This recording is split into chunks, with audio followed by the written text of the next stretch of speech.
I'm going to stay on stage, but I'm going to invite Jonathan Bush to join me. Come on down. All right. Good to see you, sir. Nice to see you, Jeff. Hello, everybody.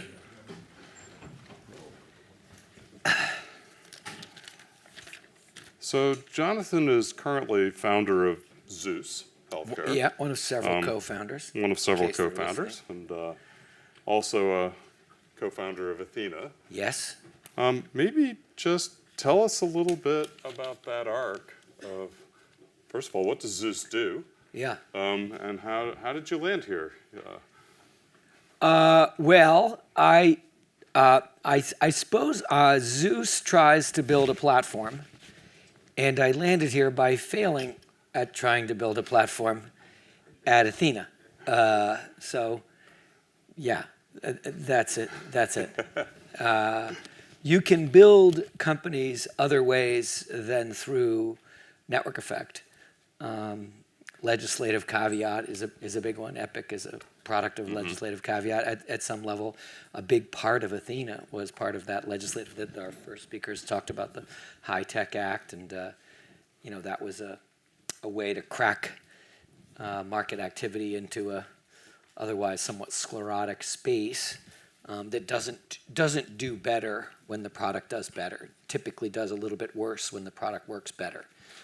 It's a problem. I think it's really one of the many things I love about healthcare is just these existential sort of catch-22s. Like, the better you do, the more likely you are to be fired. Go. But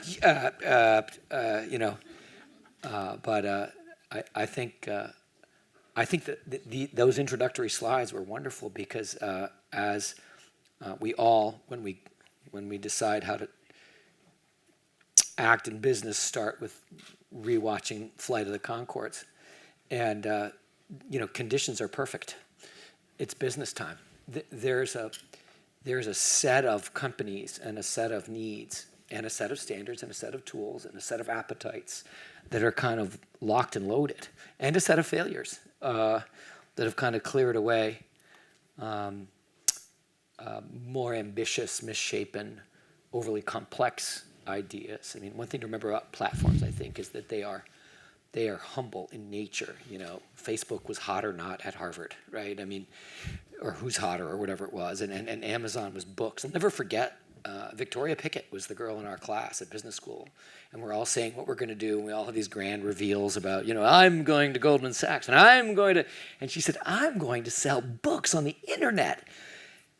We're like, oh, poor Victoria. She seems so nice. I guess it just interviews didn't work. 5-year reunion. She's retired. She arrives in her own plane, or 10-year, whatever it was. But again, a humble, narrow task without a lot of pressure. Healthcare is interesting because there are no humble, narrow. It's hard to find humble or narrow. I mean, we found at Athena, we found billing. Before the High-Tech Act, we were doing quite well, thank you very much, on a humble, narrow task. And then when we got given a very complex, important task, things went badly. Or the platform energies died out. Other energies, were fine. So at Zeus, we're very lucky to be able to, when dog eats your homework, the good news is you probably write a better paper because you already have the stuff from the first paper, but you can get rid of the dumb stuff that you were just chopping broccoli on.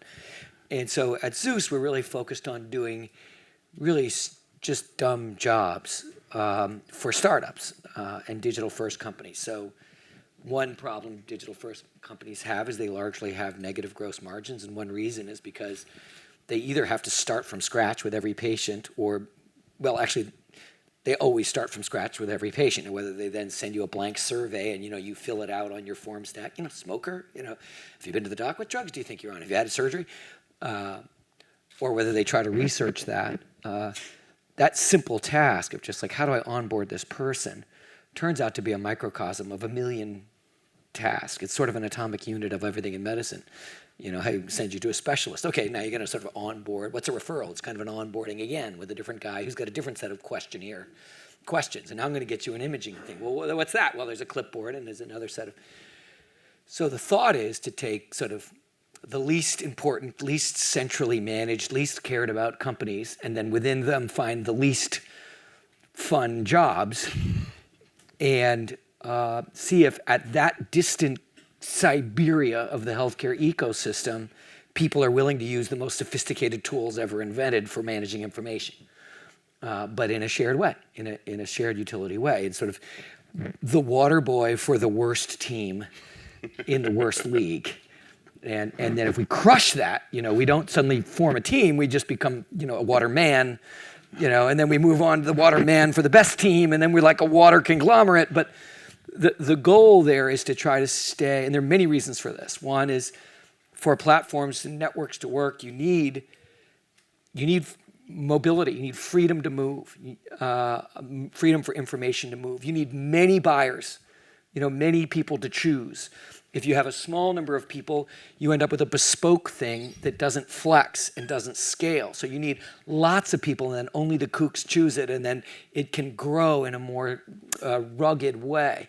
And of course, healthcare is sort of the opposite of that. Like all care, as we said earlier, the atomic unit of all medicine is the claim, which has just got the Soviets laughing their asses off. Like, look what we made them do. In the name of social good, they're doing it, And so we try to pull off of that. So that's what Zeus is. It's just basically we're an onboarding water boy for the worst teams. I mean, really cool teams. If you happen to be a client, you're an awesome team and you're going to win. I've never heard that put quite so succinctly. I've always heard it as, build simply off to the side. Yeah, that. Or Siberia. I like that version. Yeah. Build simply off to the side. I think that's right. But well. Yeah. So let's talk about this explosion of kind of technology and platform companies and other industries. And we talked about network effects earlier, and Vincent and Randy kind of laid that out. We haven't really seen that in healthcare. Yeah. And they laid out some of the reasons, but I want to hear your kind of explanations. And in addition, we've got hundreds, thousands of companies that say they're platforms, but if you dig in, they're really not so much. At least they don't have a network effect component. Those are mostly technology. Right. Which is a precursor, yes, but... You can be massively big and not be a platform. Easily. So what do you think the deal is? What is it about healthcare that's made this so challenging? Well, I think it's it's either the last or the second last Harry Potter, where we finally get to know the real Dudley Dursley. He's been this sort of barely understood, just thuggish bully, terrorizing Harry. And then we learn, in fact, that Dudders, is just he's the only child. He's the only option for outpouring of love for Mr. and Mrs. Dursley. And they've just spoiled the shit out of him with the best of intentions. And healthcare has that Dudley Dursley, like, why does it kill 30,000 people a year, like more than airline crashes? And why does it humiliate everyone? And why do we make us feel like numbers? Is it that it's bad or evil? No, none of us know evil. We really got to dig to find evil people working in healthcare anywhere, even in health plans, once you get to know them. But because we care about it so much, we jack the safety net so far up between the legs that there's no room for that movement about the cabin, for individuation, for the best of reasons. And so to find a place where the demand curve is allowed to work without violating our social desire for a safety net is a big trick. It's a big, we found small independent practices that couldn't figure out billing, and there were enough of them, not a lot of them. Maybe there were 100,000 targets in that category to get Athena going. So enough kooks could come our way, have this incredible experience. We could focus on these kooks with our kooky stuff, make something amazing, and we could have that, convince them to use some shared utilities, some shared network objects, a shared insurance list, a shared set of insurance rules, a shared set of transaction layer, sending and receiving stuff to the outside world under one submitter number, not 100,000. And they're like, this is great, the water's great. But to find that place where there's the freedom to move that doesn't violate our social desire, shared, I think, social desire for a safety net is the trick. And that is why our unwillingness to accept non-adoption in most areas, that is why healthcare is a really hard place to allow a network to a platform or a network effect engine to emerge, I think. I'm going to ponder that one, but that's Too much? No. Too long? No. I feel like I just no. lost the room in minute 3. No, I know. Well, let's dig into that a bit. Yeah. I mean, you basically are saying that the part that resonated the most is the demand curve doesn't work. Correct. And Correct. You'd say there's a third-party payer, pricing is opaque, it could change by 2 or 10x. Correct. And me, the individual, wouldn't observe that or feel any of its impact. So I think that's, in effect, where we're going here. That's one. And you should peel that back. The reason is because there is no choice to not buy and keep the money, right? There's lots of things that we all get that actually, if we were offered the money, we'd be like, you know what, I'll limp for a week. It's okay. You know, $6,000, that's fine. Advil, you know. And that surface area would cause that, you know, imaging center to say, okay, did I say $6,000? I meant $600 if you come in after 5. Oh, okay, maybe I'm in, you know. But that doesn't happen. So the real cost of an MRI right now with the technology we have, with not much improvement, could be $100 easily, yeah, with margin. But because of the nature of the thing, there's no suction pulling anybody to make that product. Yeah, that tracks. Does that make sense? Yeah. All right, so let's talk about the flip side is Yep. we've got... So then why? Why now, right? Well, why are you building these now? Yeah. What's interesting about the landscape today in the year 2022? We're emerging from COVID. Yeah. That's creating opportunities. Well, I think. 2 big things have cracked open a new wiggle room in demand curve, which creates a new wiggle room for invention and network effects and platforms and everything. One, of course, is the blessings, such as they are, of the pandemic, that we learned not only that we are okay with virtual first alternatives, but they are better. The NPSs are higher, the costs are lower, the outcomes they generate at any cost are better. Like, especially for the 80% of our spend that has crept into our life, which is, you know, these chunk of diseases that have behavior as their primary cure. So the idea of a Jiminy Cricket that's available to you all the time, wherever you are, versus like lumbering in to take your pants off and sit on wax paper once every 3 months. I mean, you got to be kidding me, right? I mean, when you think of it, it's comedic. I mean, it's comedic, but that is actually what we were and mostly still do. So I think that's one. The other is that actually the tech stack, like you can assemble, we're here talking about Zeus, but Firefly, I'm chairman of the board. This is a company of not that many people that has assembled a complete health plan. You know, I mean, they've got a modern TPA claim stack. They've got an always-on CRM stack. They've got care teams. They employ their own doctors and stuff. It's a lot of money. They were, had to raise whatever it is, $60 million. But $60 million, what would it have been in 1997 to acquire the technology and infrastructure to run a complete health plan that sell to employers? The tools are just so much better. And what that allows is to get to the one place where there sort of is a demand curve, which is the total premium. So for the subset of people that are not Medicare, that are not rich, that are not Medicaid, they're just actually paying their bills through their employer. It's not a lot of Americans. It's a surprisingly small number, maybe 90 million.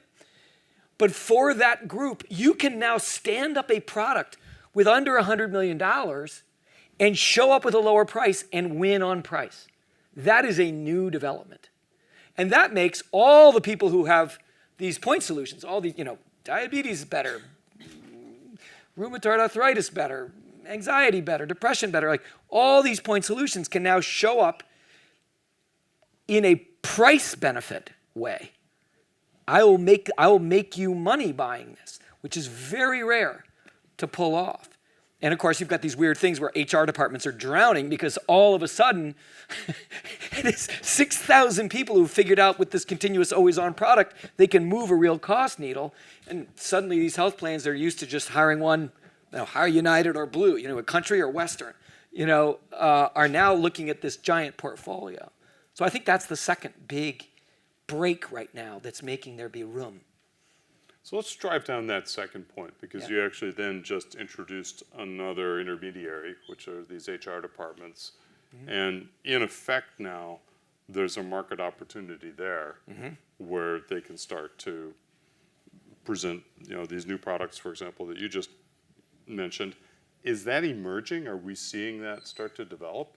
Because otherwise you've got one person in the HR department trying to do matching of supply and demand. That sounds hard. It's hard. So we're in the platform where we're used to the idea that the user that we live and die on is not actually the guy who gives us the revenue. That's not new, right? Like we know how to do that. That's newspapers, that's Facebook, right?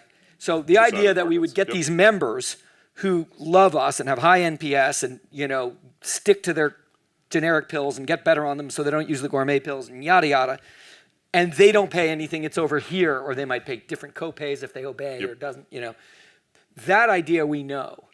I think what you're pointing out is, how do we kind of wiggle our way up to something that the buyer can understand, right? What happens in most platform world is it just gets given away for a while, right? Instagram, what's your revenue model? Who cares? If I get 100 million people, I'm sure I'll be fine, right? It's hard to do that in healthcare. It's hard to deliver care till you get to 50 million people and then turn around and say, anybody want this, right? So there's a braking mechanism. This isn't going to be a vertical growth curve, but it could be super steep if you can sort of quickly go back and forth between, get a point. So what you see is people putting together, and with recession, you'll actually have more humility in putting stuff together more quickly and accepting more shared tools and shared approaches, which will make this simpler quicker. But you see a little bit of demand curve and then some adoption and then some love, which leads to a little more demand curve, which leads to more adoption and then more love. So it's not build a huge installed base and then say to the employers, what do you got for me? But it's a cycle. And that cycle is working. I think you've got guests that have done this well. And those companies that are doing that are moving both the level of engagement, the level of health, but also the spend. And are getting the chance to be product-centric, are getting the chance to... Many of these companies do not use CPT codes. They do not charge by the this or the that. Most of these companies are multi-geography. So there's no chance of them building a vertical monopoly so that they can raise prices on imaging so that they can pay for their really important monkey research, right? That's not a choice for these companies. And as such, they selfishly want to share data. They actually do. Evil Bill and Evil Ted actually want the excellent venture to include sharing, right? If the greedy guy takes over, he's going to want to share, right? Whereas if the greedy guy takes over the hospital, he's like, it's precious, it's the ring, don't let anyone have, And so that dynamic, I think, is neat, because this group can't build a vertical monopoly across everything. And so they need to share. They need to say, hey, I'm the blue in the kaleidoscope. Help me out with the yellow and the green. And the ecosystem by almost design or evolution. And ecosystem under pressure, even better, right? Because it's like, all right, fine, I don't have to invent my own form filler outer. So I'm going to ask one more question and then open it up, because I think you're provocative enough. Yeah, we've hit like all our. That was a beautiful, organized set of questions. I know, that we have a beautiful, organized blew set. through the answers going through. Fever. So let's talk about the giants and the incumbents. Yep. You've got, for example, the major payer systems. You've got the major healthcare systems. You've got major retailers. That's sort of one set of giant incumbents, and then another set is big tech. They're all eyeing and circling. Would you throw a third as sort of the traditional big med providers? Yeah. Right, because they're a little different from the Walgreens. Because the Walgreens have that same... No, I'm thinking of the HCAs of the world. Sure. Yeah. HCA is sort of a capital structure that holds many local, largely discreetly operated local, monopolistic, aspire to sort of good pricing in the local care of everything store, a general store. So those that have done well, as with all, Clay Christensen must be, smiling broadly right now. As you win at a game, you become trapped by the game. And so if you are the dominant sort of provider of traditional fee-for-service reactive procedure care, you get to charge the most, you get to charge the best, you get to attract the best people, you probably have some influence to prevent upstarts from getting licensed too close to your favorite locations, and you might do that a little bit without being rude, but needing to make sure that all the people that deserve promotions this year get promotions and still can afford to run the system and all these important applications for research. And it all feels very good, but it does make it hard to then go do something massively free and not charge for it. So the idea of, I'll give an example, Firefly's got a bunch of partners, physicians that have left. They were seeing on average their patients about once every 18 months. On average, they would do one primary care type visit with the average of people missing and et cetera, and then coming back for more when they're sick. And they would, get $350 all in for all the little things that happen. Now they get, they do an average of 45 encounters per year per patient. And they're, somebody, it's still bothering me at a red light, sending a text, or it's a video visit when the prescription doesn't kick in after 2 days. Is it supposed to kick in yet? That model could never, just the cost of the billing of the 45 visits and well, what did you talk about? Was it extensive or minor? You'd die. It would crush it. And so that model, that product, the liberation that comes from not only not winning at that game, but not even having a chance to play, allows you much more of that freedom to move and design to be product-centric, not sort of Soviet-centric. I think that's the big thing that's going to hold back the big guys from coming into this new space. And it will allow these multi-regional players to rise up, someone among them. We're not going to have 4,000, digital-first mental health anxiety people. But I don't think what kills them, they'll kill each other or consolidate. They won't be killed by, the psych department at the General. With deep respect for John Herman, my shrink. So we got a question here. Yeah. I love it. I won't give up my scotch, my cigars, or my Doritos. But I was with you until Doritos. Yeah, well, brie. But I expect no accountability from my choices in consuming healthcare. Yeah. And further, I even expect everyone else to subsidize me. Yes. How do you solve the problem of me? So as without, you leave him alone and go to Siberia and find someone else, right? You might be willing, if I direct booked you and said there's no wait time and no copay, to get your annual, to get imaging at a place more convenient to you that you didn't know about, right? So you get the same procedure, but it's 1/10 the cost. You didn't even know, One of the things that all these companies, and for years, pre-platform evolution, there's this thing called the convenience curve, which sort of like is the clumsy approximation of the demand curve. So why did we get urgent cares? Not because they're so much cheaper, which they are, but because it's just a shorter wait time. And so we were able to get people to lumber out of the emergency room, or minute clinics, right? These were all things that were approximating the demand curve by making it more, just basically creating excess capacity with the savings so that you'd use it because it was more convenient. Digital, of course, is infinitely convenient. 12-minute wait time instantly wherever you are, even on a business trip.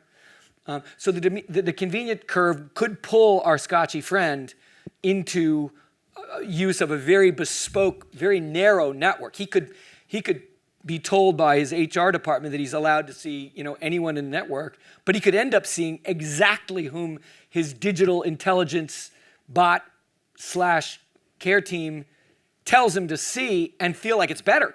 They book me. I never have to fill out a form. I never have to show my, ID or I don't even remember when I last had my insurance card in my hand. So that guy may not change. Now, also, if he starts getting addicted, maybe not he, but maybe his friend or someone else does actually say, I guess I'll take a walk, I guess I'll have one, I guess I'll alternate. And these are conversations that you have with your doctor every 100 years, barely remember. But if you're actually talking about it in real time while you're hungover texting, that's a different conversation than I think I drink too much abstractly in a year. Yeah, and it reminds you on some device. And something vibrates, and Jiminy Cricket is everywhere, Yep. So that guy may not notice it, but he may slip a little bit to the good path without in a Kantian sort So of. the science of nudges. Yes, yes. So Nudges and navigation, Yeah. earning the right to nudge and navigate with convenience. I think that's a big play for him. So I'm going to go back to the very beginning. Somebody asked the question of, you talked about these water boy tasks Yeah, as kind of an entry path. yes. In other words, the far Never off try to do Siberia the where- thing that the customer thinks they're good at or that they like. Do stuff they hate and suck at. The Otherwise, question like, was, why how would do you you identify them? But I ever, think- right, yeah. Yeah, Some well, guy so- comes and wants to, you want to mow my lawn? What is left for me, kid? I'm mowing the lawn. I got a new mower. I bought it with IPO proceeds from Athena. It's an amazing mower. I mow. Do not, now, if you're really good at laundry, we may have an arrangement. So how do you identify those? That's product market fit. mean, is that That's basic? product market fit. That's So what you're you doing do. primary research. You try everything. Yeah. Yep. Can I build you an EMR? Nope. Can I build you this? Can I build you that? What we've done at Zeus is say, let's go out, take all the laws, all the new shit, let's take fire, and let's make an honest to goodness Zeus aggregated profile that blows people away. And then let's run a shit ton of calculations on it so that the data in it actually answers questions that show up in regular forms. You can get all the data that SureScript's ever generated and not be able to answer, what drugs are you on? It's like, well, I got 600 prescriptions, 32 fills, 5 refills, so what are you on? So do the work to actually be able to answer questionnaire forms, right? There are no companies that I've run into so far of the 4,000 have said, my differentiated competitive advantage is going to be how well I fill out forms. No one says that.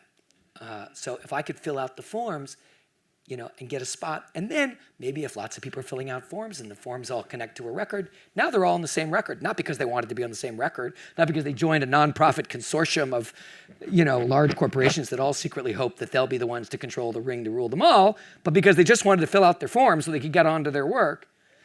Now it's like, hey, do you mind if I just slack you into my chart rather than refer the patient to you, right? And if you've got these new companies that are actually more health plan-like, they can pay.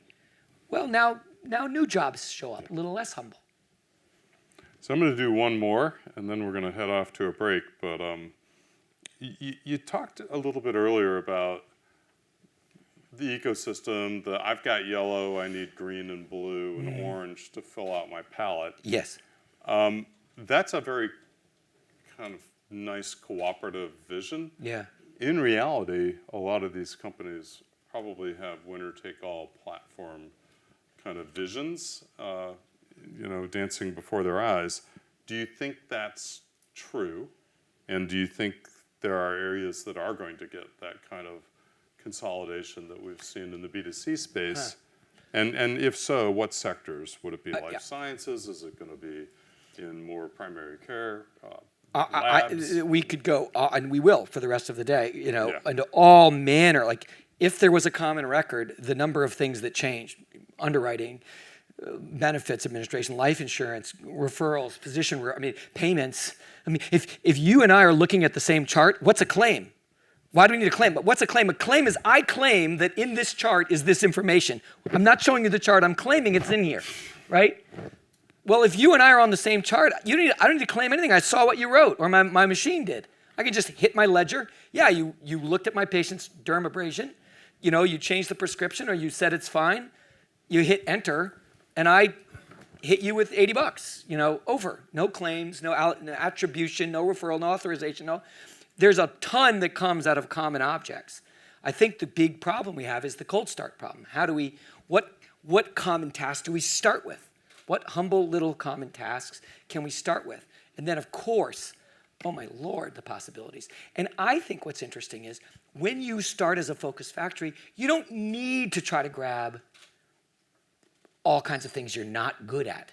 There's just so much growth in the thing you are good at that you may be a greedy Napoleonic dude, but you're not going to say, gee, and also in my virtual psych model, I'm going to start doing MRIs. That's just not going to show up. You're going to be fine sharing data with the MRI guy, if you know what I mean. Thank you guys very much. That is a perfect place to land. Thank you. Appreciate it. Man, I loved appreciate it.